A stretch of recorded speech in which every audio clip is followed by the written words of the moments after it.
Number 4. Switch gears.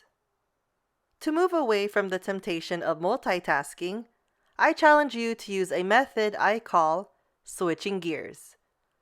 This method will help you deal with the ever-increasing weight that technology and multitasking put on us today.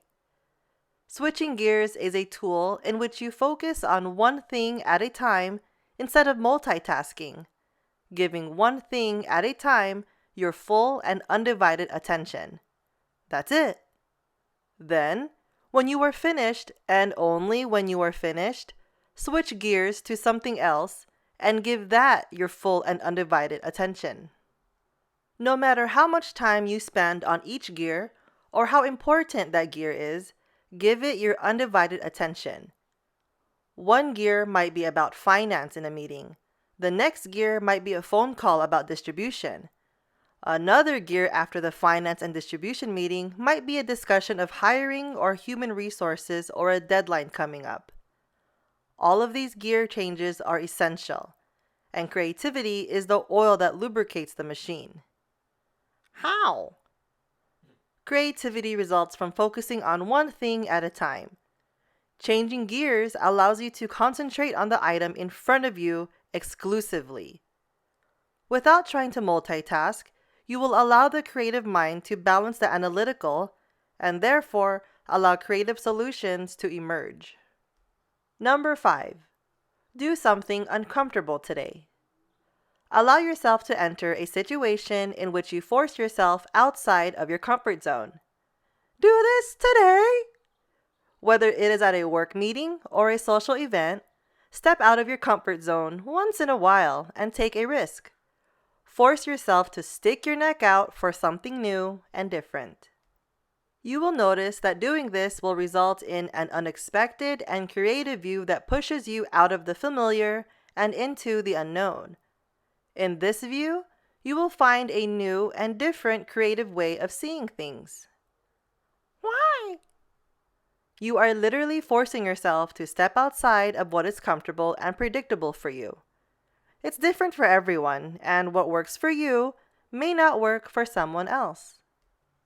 We all have a mental inventory of things we would love to do and things we would love to try, but we probably don't do them because we prioritize comfort and push those situations off to tomorrow or next week or next year.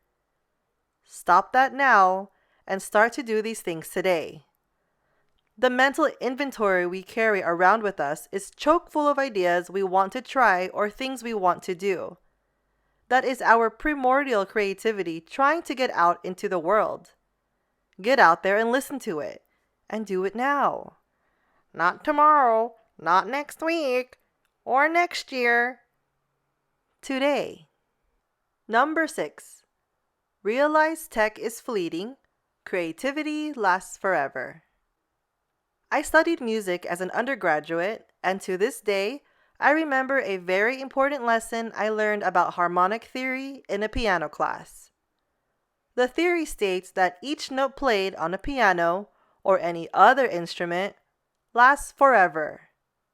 Music actually lasts forever. Isn't that awesome? It means that any music ever played is still playing. Literally. It's just that the volume it plays at is ever decreasing. Yet that doesn't mean it's not there. Sure, the volume is so low that no one can hear it anymore, but think of how special it is. It means that Mozart's and Bach's music is still in the atmosphere, sounding at ever-decreasing volumes. Forever. Jimi Hendrix's guitar is still ringing somewhere in the ether.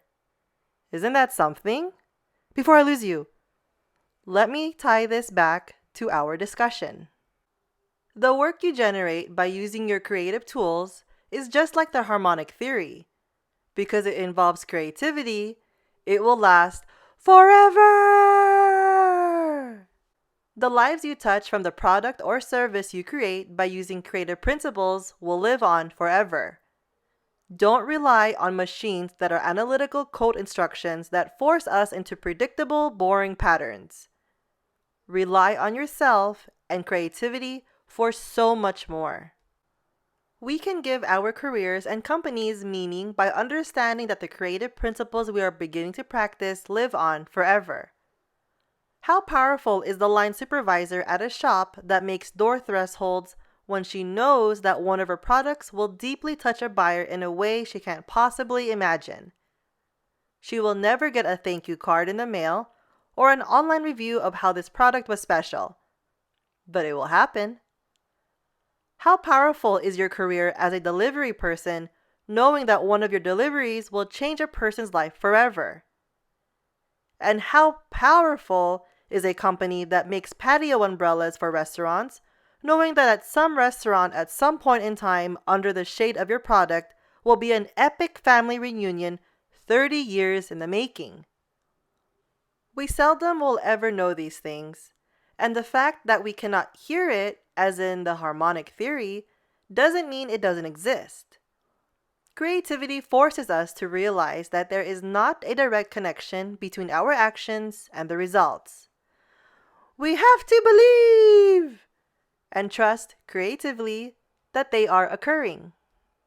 We may never know how we affect people by the outcome of doing our jobs or running our companies.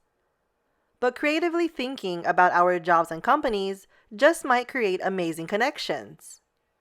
Analytically, a person is just another number on the spreadsheet, drowning in the despondency of mediocrity. But creatively, we see that everyone, no matter who, matters.